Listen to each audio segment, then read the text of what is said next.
some of the things that our giving does a lot here in the community. But one of the things that I wanted us to have a chance to talk about is the Justice League. Yes. Will you tell us a little bit about the Justice League and your role in it? Sure.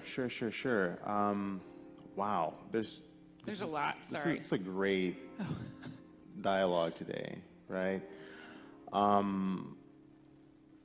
I think that, just to unpack a little bit, I think that there's been such a poor introduction for white America to the rest of the world. Yeah. Right? Let's start there. Right? That's big. And when you're poorly introduced to someone, and you're given a set of artificial lies or stereotypes about them, you never really get to know them. That means you're operating from the context of a lie. And then that lie is projected out into your world, and you're asking me to accept that lie, which means that I have to live a lie, and I'm not going to live a lie. So then when your lie is contested, right, that's when the conversations about the reconciliation happens, the truth, and that's the difficult part.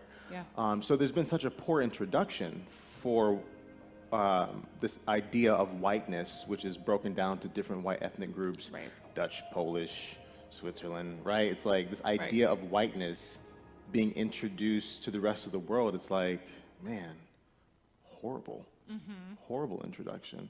So because of that poor introduction, Black and brown people all over the world for millennia have been subjugated to living a lie, not being their true authentic self. And that looks like slavery.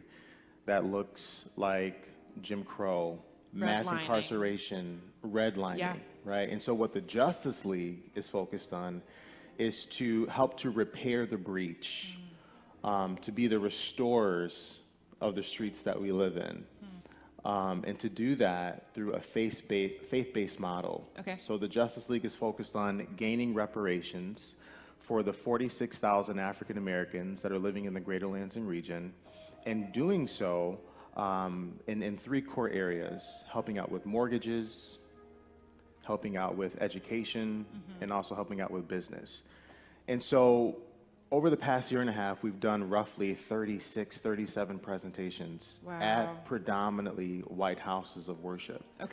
And what's nice is to see, is to be met with the work that the church is doing internally. So programs like CORE is significant, right? It makes a difference knowing and understanding what your audience understands.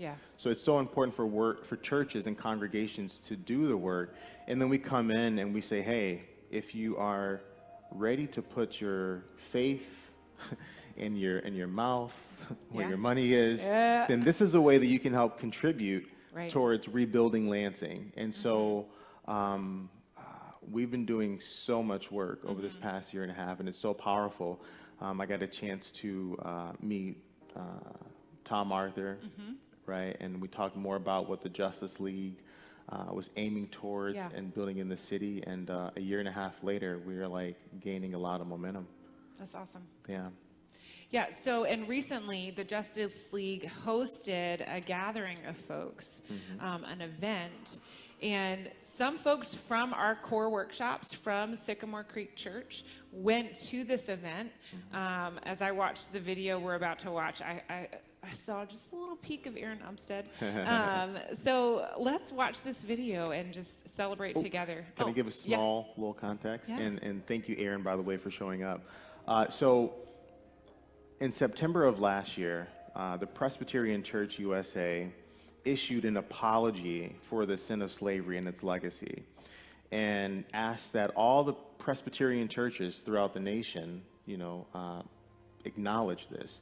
So a formal apology was given, and honestly, African Americans have never received a formal apology, just the acknowledgement Right. of the wrongdoing. That it was wrong. Exactly. Yeah. So the apology took place in Spring Lake, Michigan, where no black people live, right? So I'm like, okay, this is great, and when we feel this, but let's bring it to the city. Let's bring Yeah. it to the city in which I grew up in, right? And so we took that apology to a predominantly African-American house of worship, hosted by David Foreman. It's called Christian Reach Out Center. Okay. More than 150 people showed up, and so Wow. what you're getting ready to watch is kind of a a summary Okay. of what happened. Awesome. Yeah. And this is, like I said, this is like a celebration of our giving. This is what your giving makes possible through Sycamore Creek Church.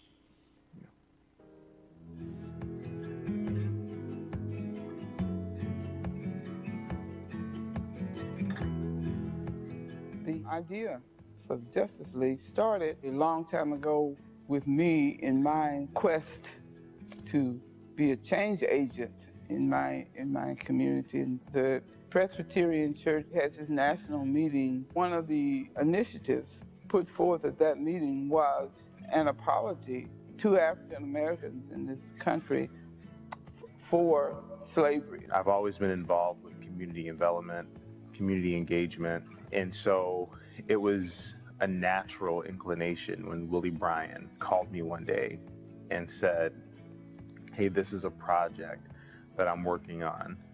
What are your thoughts?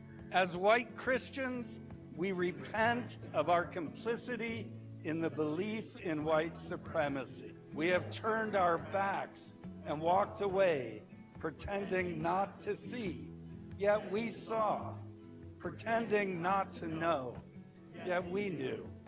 I've been struck by the responses from my colleagues in the church and in the audience, especially among the black members of the audience, my black colleagues, how moving it was. I want you to know we really appreciate it. You didn't have to do it, but you did, and I want you to know I thank you all, every one of you that came up here and said you were sorry. You thought enough to get up, had the decency, had the courage to get up and say, we're sorry. We're sorry what we did, what my forefather did to you. We're sorry. And I thank God for you. To realize that my black brothers and sisters and fellow clergy people have been waiting to hear this brings it home in a different way. It's a liberating thing to name the demon.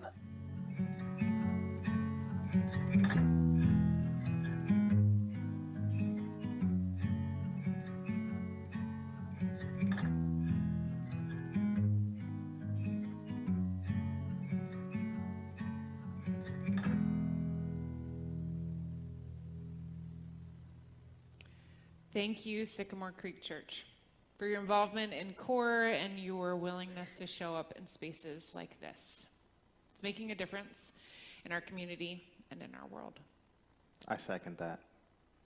Thank you.